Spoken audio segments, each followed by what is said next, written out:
And today I'm super, super happy to have my friend Mariana Dantas from Ohio University here.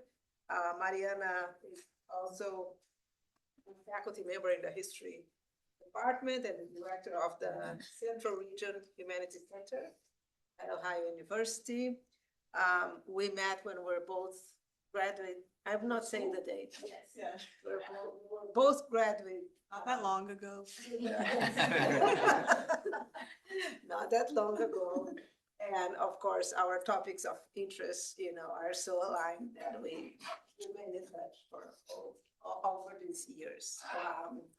Mariana is going to talk about her research on Black women, property ownership, and wealth in the early modern Portuguese Empire. So thank you, Mariana, for being here. Very much looking forward to that conversation. Thanks, everyone. Thanks, Kayla, for inviting me. It's lovely to be here and be able to reconnect with so many people that I admire and like so much. How long do I have to talk? Like 40 minutes. Okay. All right.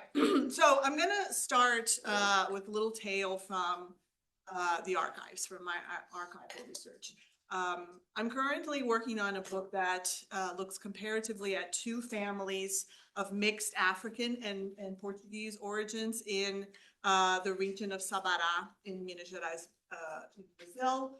So just to locate you guys, so there's a little map of Brazil pointing out where Sabará is, and a view of the city in the mid-19th century. But the creation of this town dates back to the 1690s. So I follow three generations of these two families, starting with what I mark as the first generation, formed by Portuguese mining entrepreneurs and the African descendant women who produced, right, a first discernible, eventually demographically dominant, free population of pardos, which was the word used then to refer to people of mixed African and Portuguese descent. And then I reconstruct the family, material, and social lives of the second and third generation descendants of these families. And my goal is to investigate the overlap of family formation and race formation in a slave society, and then the generational experience of freedom and wealth accumulation and social mobility. So one of these families was formed by, I started in Sabará with Jacinto Vieira da Costa, right, who's here, who was a wealthy Portuguese miner. He was mestre de campo, or colonel of the militia in the region. And to give you an idea of his wealth, at the time of his death, he owned several mining sites, farms, a house in the town of Sabará, and over 400 enslaved people. He did not come alone to Sabará from Portugal. Among his close circle were a cousin called João de Cerqueira da Costa, who's over here, and Antônio de Souza Lima, this couple, Antônio de Souza Lima and Jacinta Cerqueira da Costa. And initially, because of her name, because I didn't find any information about her parents or any reference to color, I assumed she was a sister of João Cerqueira and also a cousin of Jacinto Vieira da Costa. But in a recent trip to the ecclesiastical archives of the Archbishopric of Mariana, that collected a lot of the ecclesiastical documents of the colonial period in Minas Gerais, I found a petition for a dispensation of marriage impediment dating from 1753 from Antônio de Souza Lima and Jacinta Cerqueira da Costa. So it turns out that Jacinta was not Portuguese. She was not the sister of João Cerqueira, as I had assumed. She was his daughter. And she was his daughter with Inácia, an African woman, an enslaved African woman. And I also found out that Antonio de Souza Lima wasn't any other Portuguese man. He was, in fact, the son of Mariana de Cerqueira, who was a cousin of both these two miners, right? So Antonio de Souza Lima was a second-degree cousin of João de Cerqueira and a third-degree cousin of Jacinta. And according to Catholic dogma, that made the union incestuous. So they had to request a dispensation of this impediment. The justification they presented was that one argument was she would not be able to find another prospective husband of the same condition. The word they used, condition, right? Which was a reference to his Portuguese and thus white origins. A witness that gave his testimony in the case also declared that João Cerqueira had threatened to cut down her dowry if she chose to marry another suitor.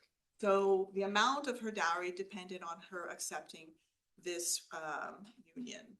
And as was common in these dispensation cases, the family also argued that though Jacinta had not been raptada, and so eloped, right, which could involve a kidnapping or not, but implied sexual involvement, right? So they said even though she hadn't been raptada, the known engagement with Antonio would cast suspicion upon her honor. I mean, she would not have another good marriage. So I kind of kicked myself a little bit that I had assumed that she was Portuguese and another cousin. It should have occurred to me that she was probably not, because not a lot of Portuguese women were part of this first generation of settlers in the region. But again, I hadn't found any information to prove otherwise until I found this dispensation record. On the other hand, right, she was hardly the only daughter of an African woman who married a Portuguese man in these first generations of settlers in the mining district of Brazil.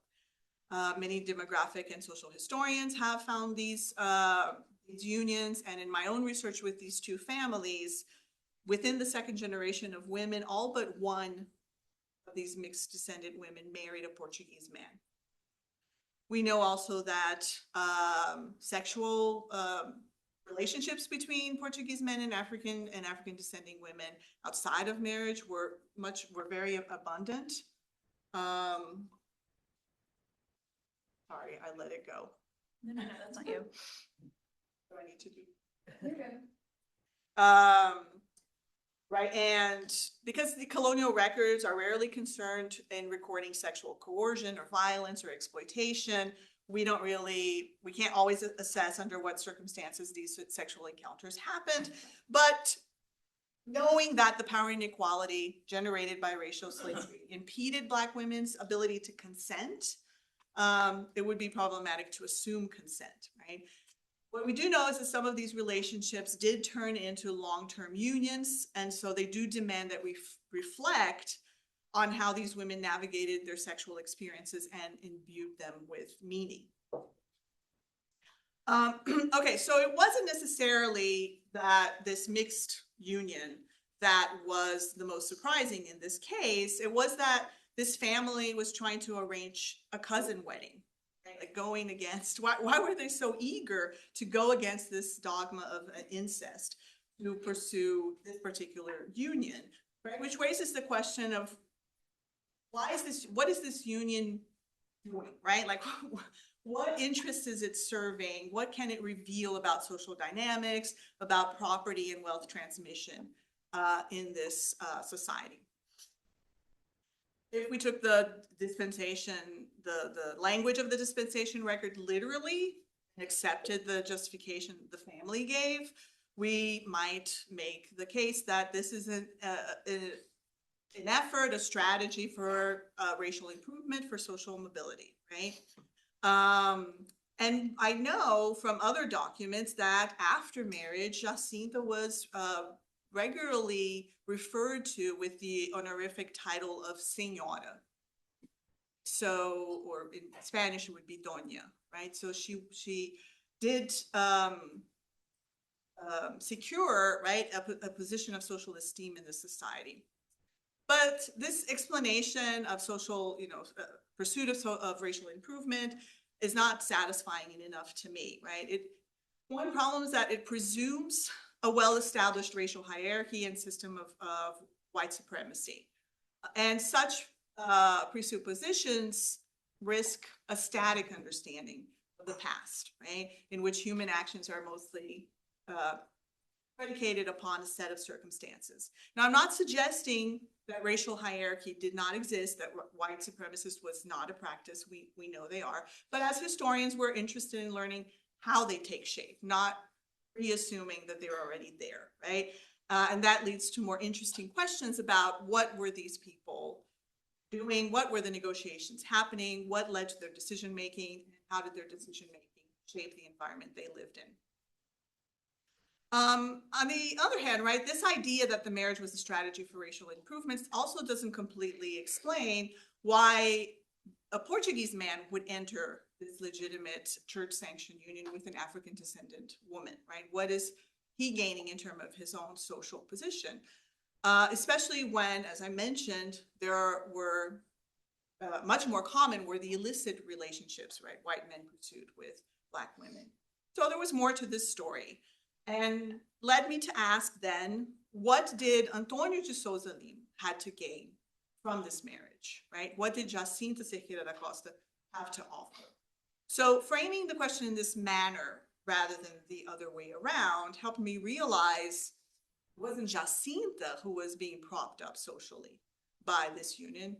It was Antonio, right? The marriage gave him access to a generous dowry that helped him set up his own mining business, and it strengthened his ties with the two cousins, leading him eventually to become a godfather to Jacinto Vieira da Costa's oldest son and a business partner in Jacinto's expansive mining investments, right?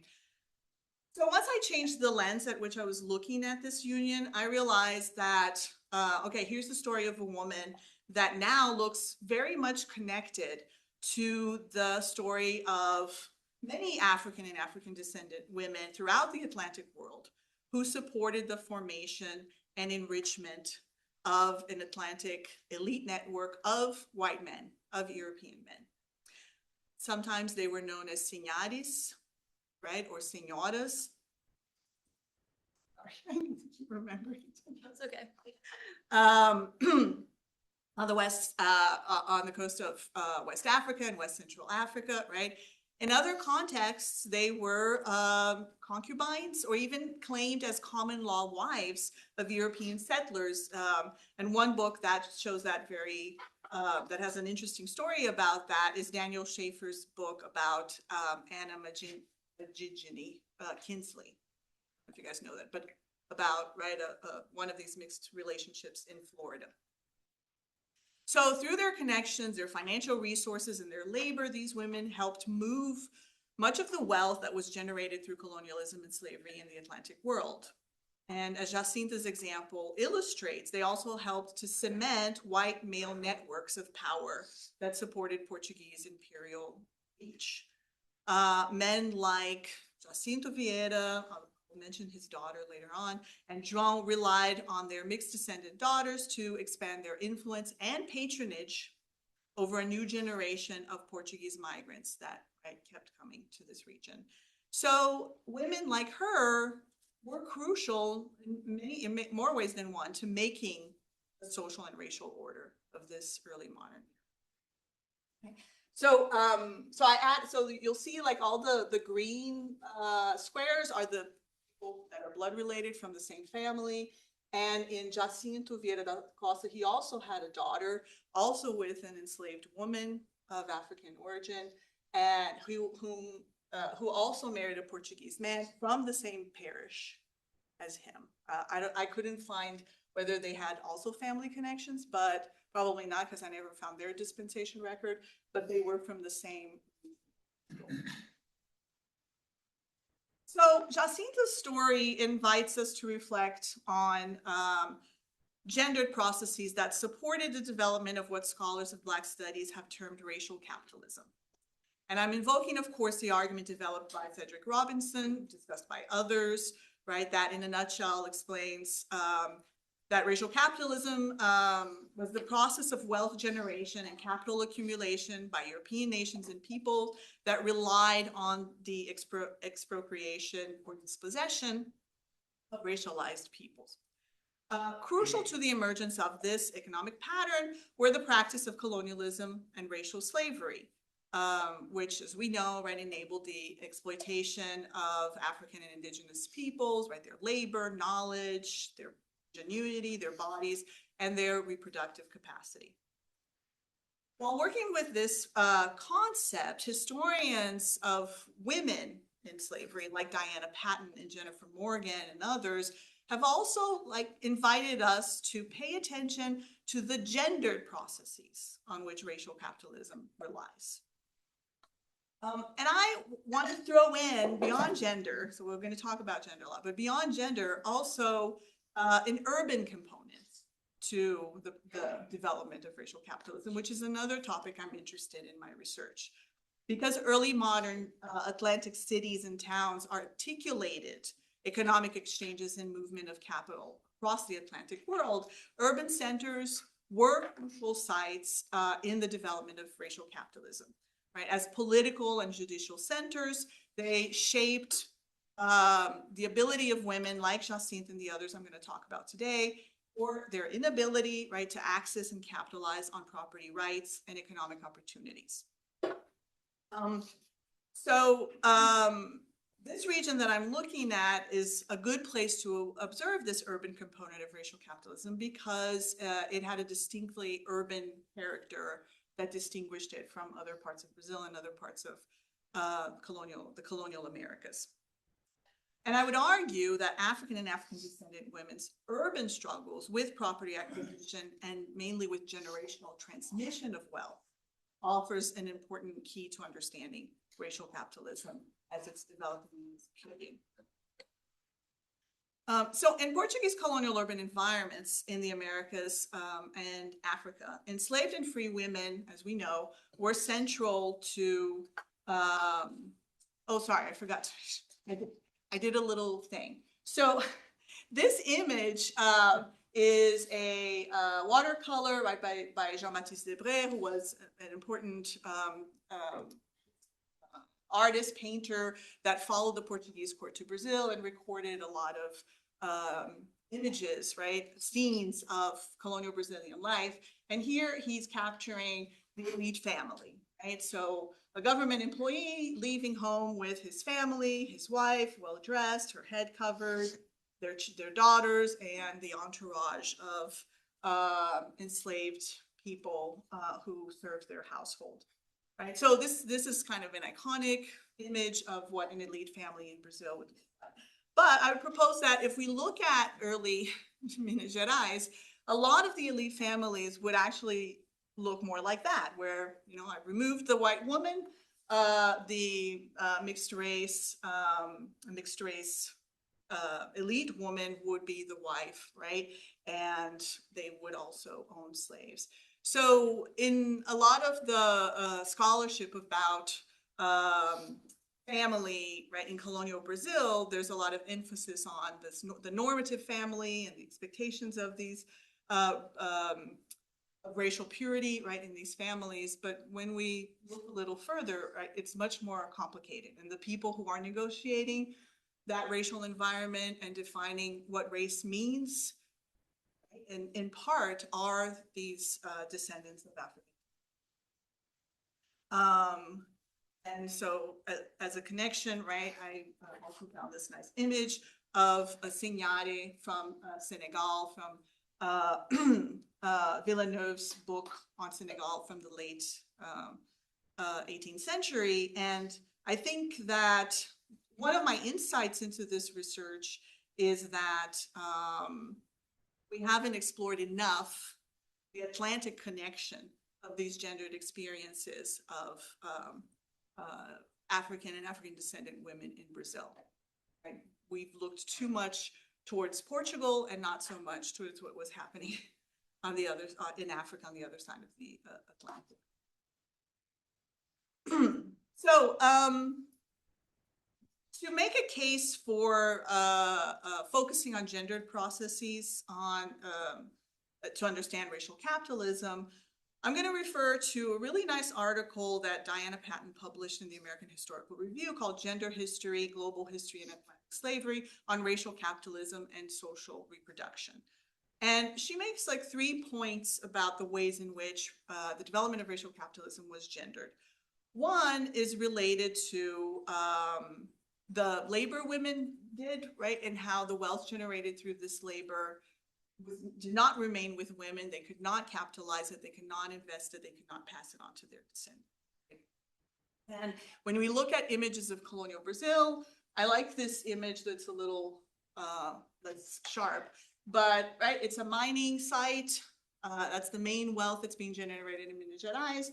And the artist had to represent women peddlers or vendors, right? Because women were prominently within these environments selling to the miners, but also facilitating the circulation of gold that's being collected into the urban economies of these places, right?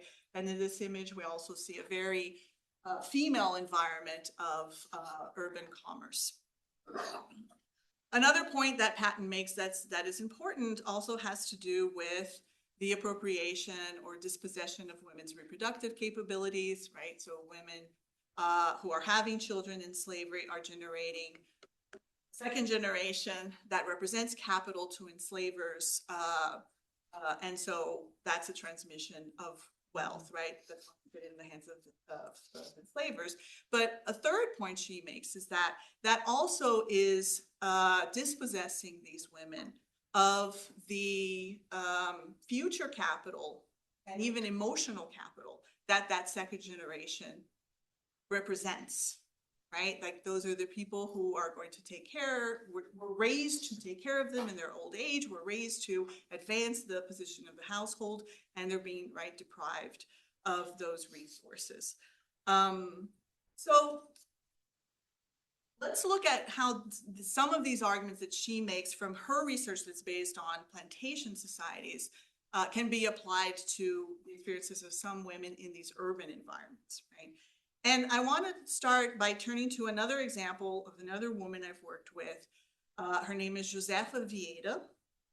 She was a freed woman of West African origins, and I'll keep that slide. All right, the slides are mostly for illustration purposes.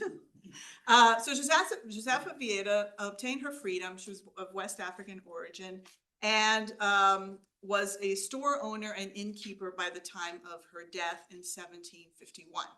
She died a single woman with no children and the owner of 2 houses, her commercial business, an inn, and 5 enslaved Africans, 4 men and 1 woman. She, because perhaps of the age when she was freed, she did not have the opportunity to form a family. She did not have any apparent heirs who would immediately inherit her property. And as we know, any ties that she might have had to ancestors in Africa were severed. So we know from a lot of the probate records of Portuguese men who died in similar conditions, single, no children, in Minas Gerais, the wealth that they generated went back to Portugal to their descendants, right? But with freed African people, that wealth would be claimed by the colonial state. But after the preparation of her inventory, she had enough wealth that the courts ordered the taking of an inventory. Her former owner, a Portuguese man and an ensign named Manuel Vieira Duarte, petitioned local authorities to be recognized as heir to her property, claiming the right of patrons. Now, this idea that a former owner turned patron would be entitled to succeed in the property of this woman has no bearing in Portuguese law. but it was granted by the colonial courts. And it's not very clear from the probate records what relationship they continued to have after her manumission. But what's clear is that he was able to continue benefiting from wealth and capital, right, in the form of these workers that are still at a productive age, that Josefa had managed to accumulate over her life, but had been unable to transmit to any future generations of free Black men. Josefa's African origins, mercantile activities, and innkeeping business connect her to Black women throughout the Portuguese Empire and broader Atlantic world. Right? These women endured slavery, many pursued manumission, they negotiated their freedom, right? They helped sustain local commerce, were essential to the survival and well-being of urban communities, right? They acted as intermediaries between rural producers and urban consumers. They were producers themselves. They fed, they clothed people in these urban households, right? And as historians like Mariana Cândido and Vanessa de Oliveira, who work with Portuguese Angola, they were also supporting transatlantic trade within the Portuguese Atlantic, right? But too many of them were unable to translate these economic gains generated by their labor and investments into capital and generational wealth. While enslaved, they were denied economic autonomy, right? And some, yes, had access to their earnings, and a few, like Josefa, leveraged that into the purchase of their freedom. But freedom, though very valued by them, was not in itself an economic asset, right, for these women. But the funds that they paid to their owners for their freedom was. And that capital asset, right, moved on to. And as Josefa's probate record attests, as well as wills and testaments and probate records of other women, many of them remained bound to their former enslavers or white patrons by ties of economic or social obligation. Another case that I want to share with you is that of Leonor Gonçalves Bahia. And I wanted to use this image, which is, do you guys know this painting? I love this painting. It's so sad. But it's a 20th century painting, but invoking this idea of Black women, enslaved women, and caregivers who sustained, right, a new generation at the cost of their own. So she's nursing a white baby while her own baby is not being fed. So I'll use this image to talk a little bit about Leonor Gonçalves Bahia. Leonor died with a testament, and we learned from that will that she had been taken to Minas Gerais from the Mina coast, right, which is the Gold Coast or present-day Ghana. And there she was enslaved by Bartolomeu Gonçalves Bahia, Portuguese lawyer. Records of the ecclesiastical tribunal that investigated illicit relationships outside of marriage, produced in 1731, include the two of them, right? They were found guilty of, and I quote the document, living together behind doors. So unwed, but in a sexual relationship, which suggests that Bartolomeu, beyond relying on Leonor's productive labor, also relied on her for domestic comforts and for sex. At some point in her life, she acquired her freedom. She married also a free Black man, Domingos Dias Torres, but the two never had children, possibly because she was freed after childbearing age for some other reason. She continued, nevertheless, to maintain ties with her former owner. And in his will, her former owner, Bartolomeu, declared that one of his enslaved women lived in her house, so the African woman, Hausa. He also bequeathed her a crucified Lord Jesus, and he stated that he owed her money. So he was borrowing money for her, which is probably why his enslaved woman was at her house. Again, it's hard to assess exactly what dealings they had, if they were of her own volition or imposed. It seems like there was some reciprocity in their transactions. She lent him money, he lent her his enslaved woman. But we need to remember that in a social and political environment designed by law and everyday practice to privilege in white imperial subjects, notions of reciprocity do not presume terms of equality. So her marriage and ties to her former enslaver aside, Leonor faced some of the same challenges other Black women experienced in establishing family and providing for future generations. She was trafficked at a very early age. She was deprived for much of her life to claims of kinship and a household of her own while helping Bartholomew build his household. And she, a lot of her reproductive work, right, of caring and providing for others benefited her owner people. And after she became free, she didn't have children, but her record suggests she did strive to build a household, but did so through the ownership of slaves. Right, shortly before her death, she signed a letter of freedom for Vitória Gonçalves Bahia, an enslaved woman that she owned, by declaring that she had raised Vitória with, and I quote, the love a mother has for a daughter. The manumission deed freed Vitória and her 4-year-old daughter. And for both freedoms nevertheless involved some form of payment in gold. So she did receive something for the freedom of these two women. And because she died a widow, and again, no apparent heirs, no descendants, her property was sold in public auction, right? And the proceedings benefited her creditors and the state. Vitória, this woman that she freed, during the auction, purchased another member of the household, the enslaved African woman Rita, in her declaration specifically for Rita's freedom. So we know from these documents that Leonor ran a commercial business from her house in Sabará. She traded in meat from the sertão, meat from the backlands.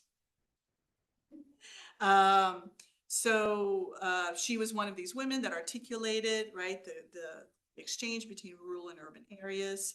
And her documents reveal an urban businesswoman who, like other Black enslavers of the time, understood that even if she could use slavery and manumission to form a tight-knit, supportive household unit, which she did, she could still benefit from the financial investment also, right, in slaves. So it illustrates the role Black women played in supporting multiple generations, possibly, right, supporting multiple generations of free African women like themselves. But ultimately, this case again reminds us of the vulnerability of this financial power that Black women achieved. Because the ties that bound them, these women, to each other, were not recognized as legal or legitimate kinship relationships, right, by Portuguese laws. At the time of her death, she could not pass any of the wealth or property that she had accumulated and with which she sustained this household onto the other members of the household. So this is another image that was, we look at these images all the time, Dibri, right? But I was like really excited when I got a second look at this, right? Because it's another illustration of this recognition of these kinds of households that I imagine Leonor's household being like, right? A wealthy, in this case described as a mulatto woman, right? With all the retinue of her household, her daughter well dressed in the front, traveling during Christmas to her ranch in the countryside to celebrate the festivities, right? So I imagine, that a lot of the households that we see in these urban environments, again, would look more like this than the house of the government employee, right? But the comforts these women experience within these households, the question here is, how sustainable were they from generation to generation? The final story I want to share is of Luisa Rodrigues da Cruz, right, who is listed here. So Luisa is the matriarch of one of the two families I'm working with. In 1770, she became a widow, and through a legal procedure that was not super kosher, but common, still common in Minas Gerais, called a sale of meação, meaning when a spouse sold his half of the estate to the other spouse when they knew they were going to die. So through this sale of meação that she transacted with her Portuguese husband, she became the sole owner of the family's estate. Luisa was a freed African woman who started her relationship to Domingos Rodrigues da Cruz while she was his slave. And several of their children were born into slavery. But at some point she becomes free and they marry, and that legitimizes not just the union, but the children themselves, who then become entitled to inherit property of the couple. So at first glance, this family story seems to challenge what we have come to expect, what I've been trying to convince you of the workings of the racial capitalism in this environment. Right? Instead, it seems to evoke these idealized narratives that are so common in Brazilian society to this day, that colonial Brazilian society was very fluid, right? It had all these opportunities for social mobility. But there are a few things in the history of the couple's probate process, right, that deserves more consideration. Right? The first is that I accidentally found out that Luisa was African because I encountered the baptismal records of their children. And some of the marriage records also still refer to her as a free Black woman. In much of the later property records, she's never referred to as by anything, right? Only the wife of Domingos, right? And the reason I bring this up is that, you know, her story connects to the stories of the Sinhares and the Senhoras, right? These prominent Black women who had so much economic power back in Africa. But as several historians, right, like Hilary Jones and Pernille Ibsen and others point out, their economic power never translated beyond the shores of their African societies, right? So there's, even as they might be financially powerful in their communities, they don't compete with the financial power European men are accumulating in the Atlantic environment as a whole during that period. One exception that Laurel Assembly points out is of Anne Rosignol, who was a Sinhare from Goree Island, who did move to Charleston, South Carolina, right, and became an important property holder in Charleston, but where she became identified as white. And this identification of wealthy women with whiteness, I think we have to consider, says something about the inability in these societies to imagine Black families as wealthy and financially powerful. So this is one thing I have to keep in my mind when thinking about the meaning of the Rodrigues da Cruz family. The other has to do with the second generation. So Luisa and Domingos endowed their daughters with, again, generous dowries. And that led all of them to marry Portuguese men. So again, you have the same pattern of women of mixed descent facilitating the transmission of property generated by, right, these Black African mothers onto newly arrived white European men. And in the case of this family, because then I have their records into the third generation, I know that that was also done at the cost of the financial situation of the sons of these of this family, right? Who were not given dowry during the lifetime of their parents, who inherited after their death, but who clearly, in my investigation of the family, had more difficulty maintaining that wealth into their adult life and for their descendants, right, in the third generation.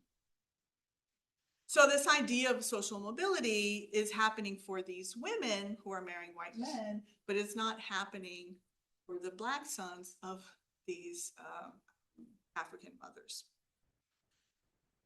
So I think through these examples that I discussed today, we can identify patterns of wealth creation, transmission, household formation, and marriage in the urban Atlantic that contribute to that process of white expropriation of Black women's resources. And I hope they help to reveal at a granular level the gendered and urban experiences that help us understand early modern capitalism and racial capitalism. I'll end up with this other amazing picture of late 19th century Bahia, right? That was titled just A Negra da Bahia, or Black Woman of Bahia, by French photographer Marc Ferrez. And one of the things he wanted to capture were the representation of wealth for these women, right? It's consumer goods. So her dress, her jewelry, and the balangandans, right? Which several people have written about these, the charms, the belt, right? That were usually made of silver and gold and represented in a way, right, the capital that these women had through the possession of jewelry. But as Toby Green's excellent book, Fistful of Shells, right, argues, when we see these strategies of accumulation of consumer goods, right, as a source of wealth, we can understand the logic behind that and how important that economic resource were for people in their time. But when we see it generationally, it does not create the same level of capital power, the other wealth that's circulating around the Atlantic world. So I'll end with that image. Thank you. Thank you. We have time for questions. Danielle? I never have a question, but I will. That have inspired you? I always have a question. Oh, okay. Yeah, that's why I was feeling special. Special because I want to, I'm from computer science. I'm not a historian at all. So I don't really completely understand the field, but I think of it, I think about these, you showed us some examples. Mm-hmm.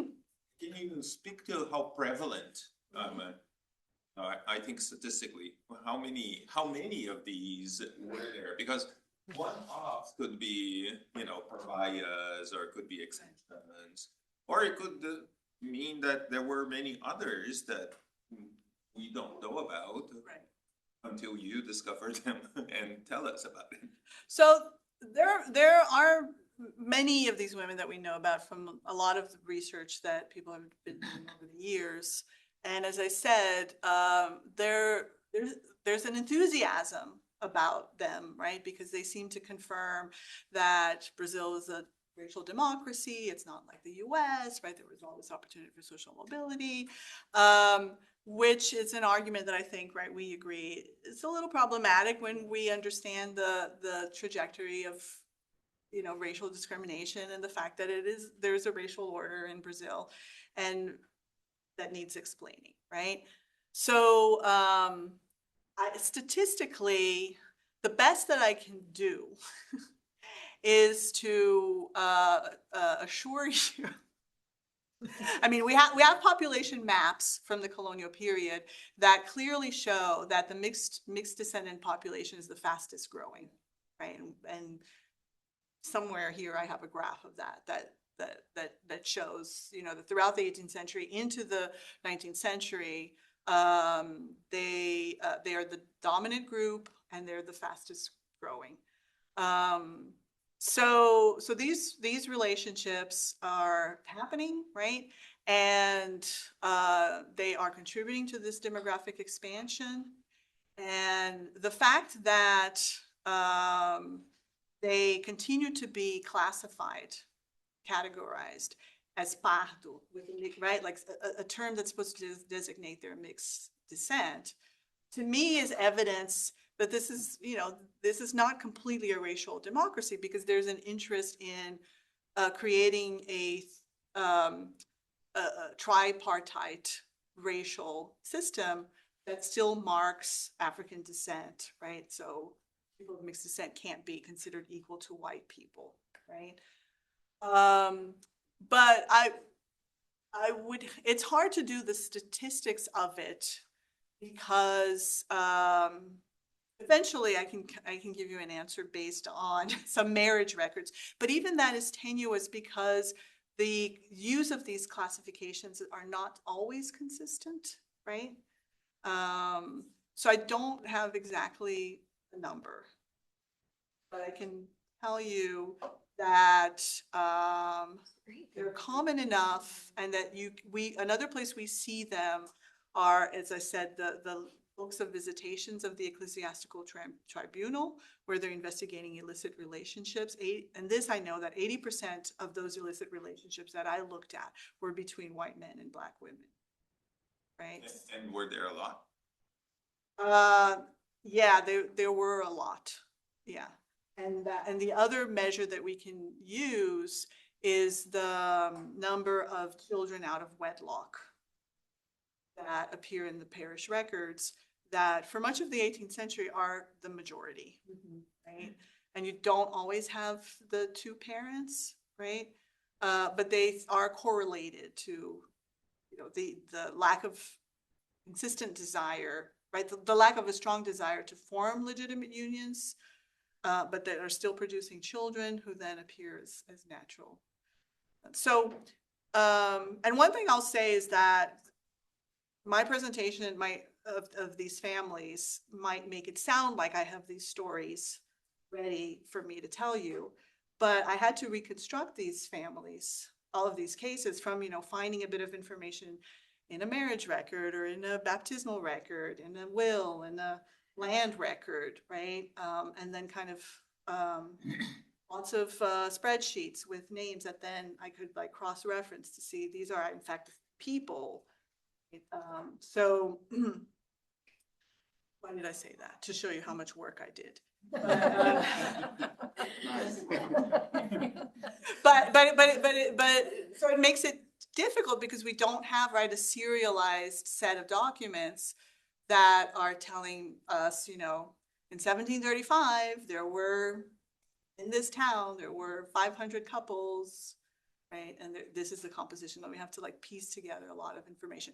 Like this woman Leonor that I mentioned, the first thing I found from her was actually her owner's will. And then I realized that she had a probate record. And then one day I came across this 1731 record that said that they were living together, right? And then I was like, oh, okay, so their relationship is a little more complicated, right? So yeah, some of these people it's been years that I've been looking at these archives, and now it's coming together. So hopefully one day I'll be able to tell you 50% of these families. The demographics are complicated, yeah.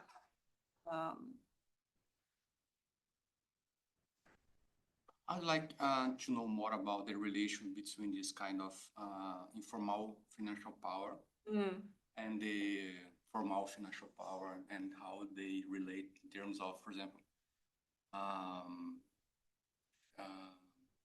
how the Portuguese imperial state see this in terms of, how can I say, impostos? In terms of how they were taxed, or Tax and so local right. Local power, for example, these captains, and that manage the local imperial power in the cities. Right. So I think one way to think about this is that, so, okay, so one thing is these urban governments are making money off of these women.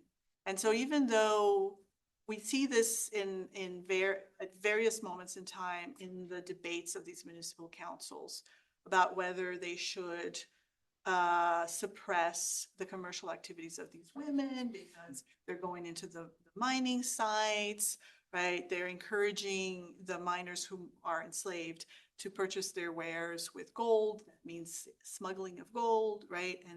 And they're, I don't know, inciting all kinds of immoral disorders in their views. But every time that comes up, the counter argument is, well, we can't live without this urban commerce, right? Because they're feeding the workers, right? They're feeding the urban population.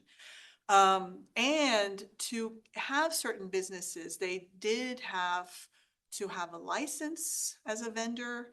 And so they pay, or their owners pay if they're enslaved for that license. So that taxation for, right, the license to be a vendor constitutes an important financial resource for these municipal councils. Now, that doesn't give them necessarily political power, right, in these environments. And I think one way to think about it is that in their interpersonal relationships, many of them had a lot of influence, right? Because they do command some financial power, like they have cash, right? They have goods that people want. And you see that power, like when you realize, oh, people are paying their debts to them. Who's going to make, like, right? Like, would the court really make them pay their debts if they went to court? Probably not, right? If they went to court against a powerful man. But when you depend on this kind of commerce, you're not going to alienate yourself from, right? They're not going to bite the hand that feeds you, literally.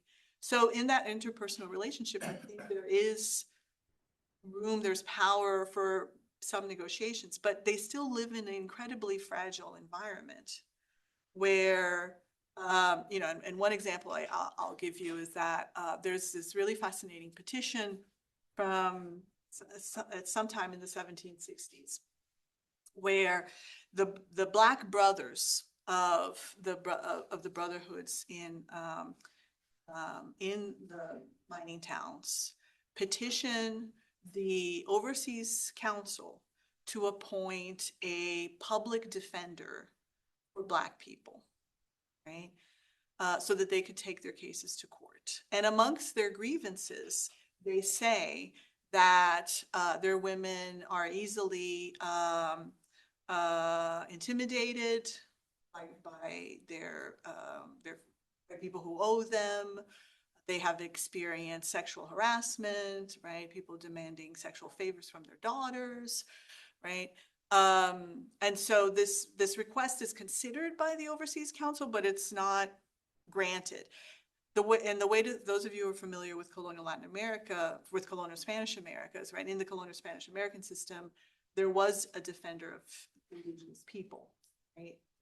For the separate courts, right?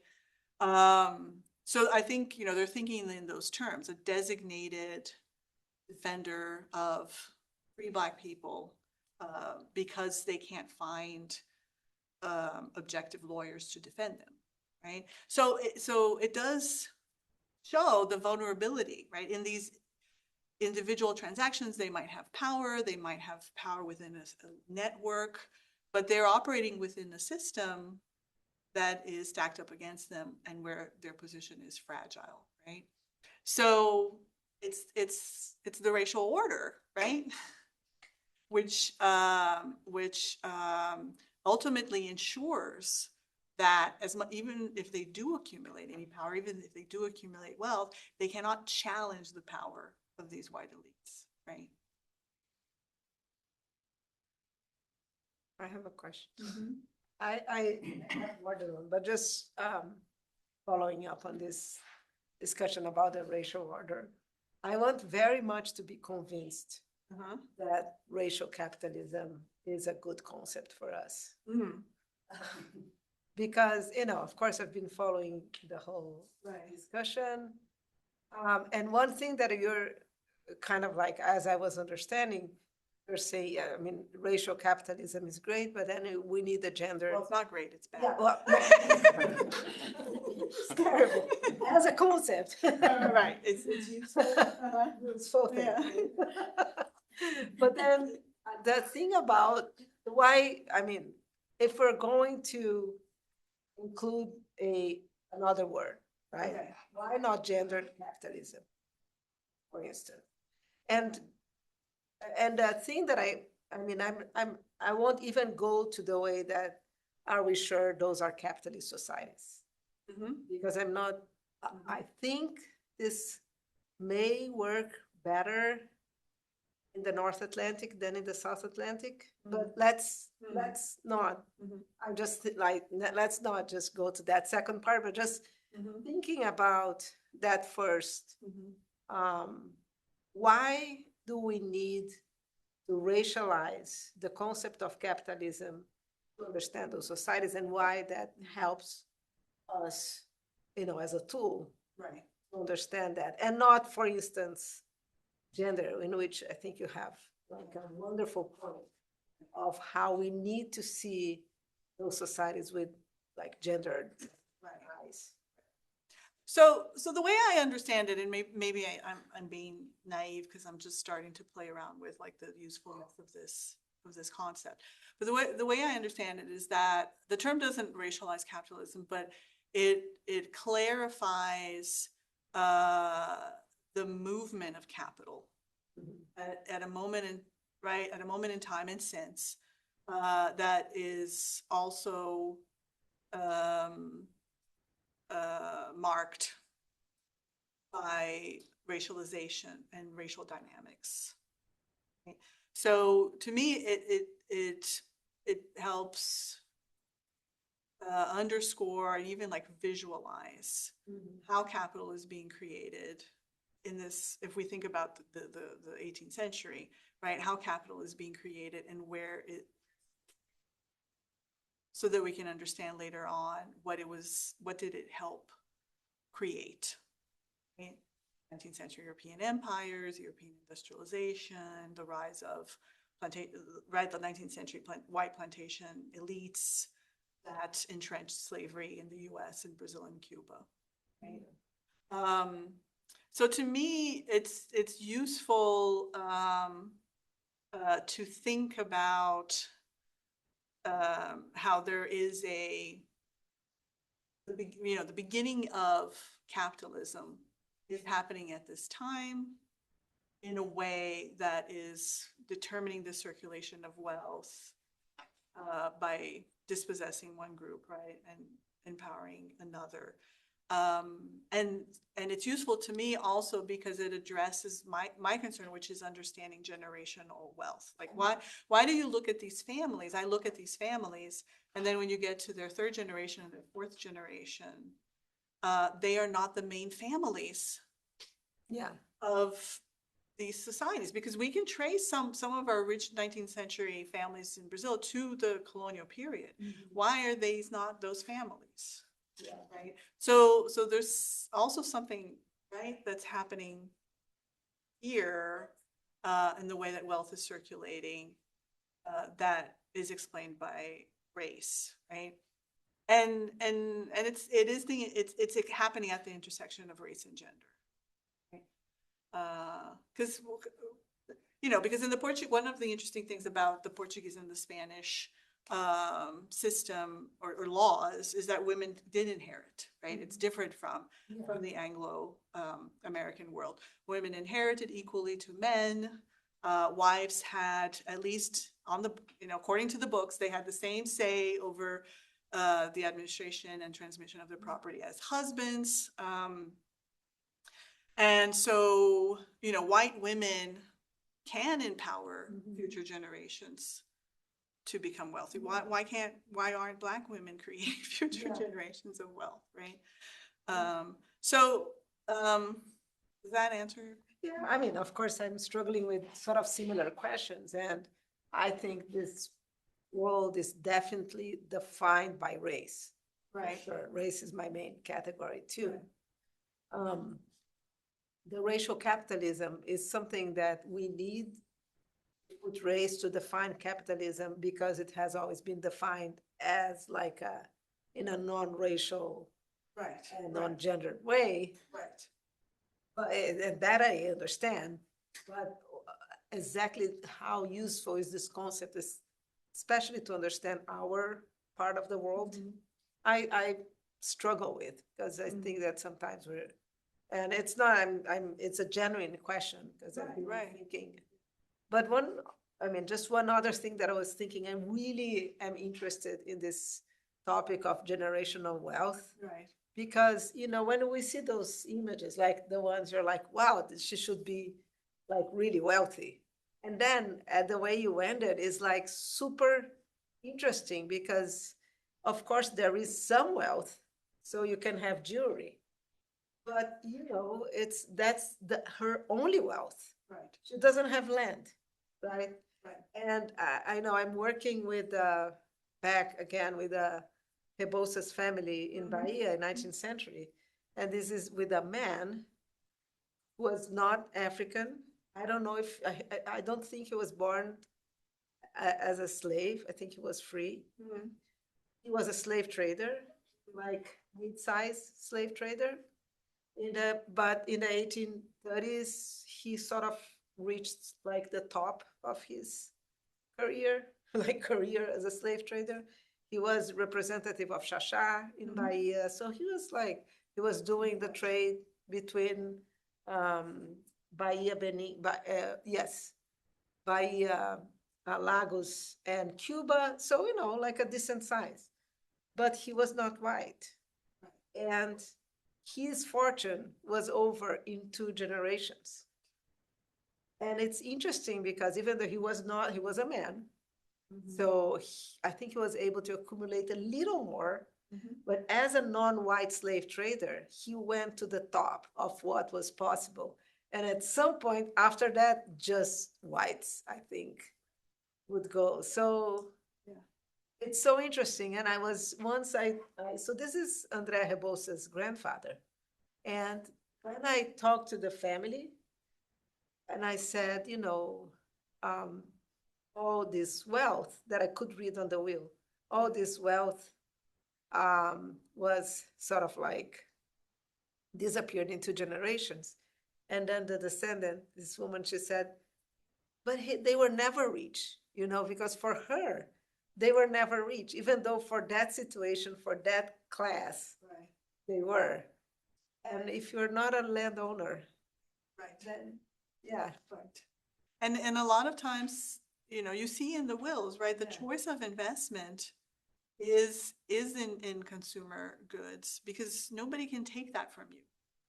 Yeah, but land, and also because it was impossible to buy land at this time. No, that's what I'm saying. Land, in the 19th century, it's more complicated, right? Because in the 18th century, you still have some people because there's still a system of people petitioning for concessions of land. So you do see some examples of those.